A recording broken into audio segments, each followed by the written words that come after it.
حضرت موسیٰ علیہ السلام کا واقعہ یاد کیجئے۔ سامنے سمندر آ گیا ہے، قوم دیکھتی ہے پیچھے کہ گرد و غبار کا طوفان ہے۔ معلوم ہوا کہ فرعون اپنے لشکر سمیت آ گیا ہے۔ پوری قوم نے کیا کہا، اے موسیٰ ہم کو پکڑے گئے، موسیٰ ہمیں یہاں مروایا لا کر، اس سے تو ہم ہی بہتر تھے۔ تو لڑ رہے ہیں حضرت موسیٰ علیہ السلام سے۔ یہ تورات کی تفصیل ہے۔ اس وقت موسیٰ کا جواب کیا ہے، اللہ ان معی ربی سیہدین، نہیں، میرے ساتھ میرا رب ہے، وہ راستہ دے گا۔ بتائیے کہاں راستہ نظر آ رہا ہے؟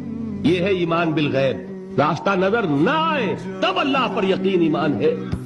جیب میں پیسے ہوں اور تب دل کو اطمینان ہے، تو ایمان کس پر ہوا؟ پیسے پر، اللہ پر نہیں۔ جب وسائل و ذرائع نہ ہوں اور پھر یقین ہو، اللہ مسبب الاسباب ہے، وہ اسباب کا پابند نہیں ہے، وہ اسباب کا محتاج نہیں ہے، اسباب اس کے محتاج ہے۔ اگر یہ یقین ہے تو اللہ پر ایمان ہے، یہ نہیں ہے تو تمہارا ایمان اسباب پر ہے۔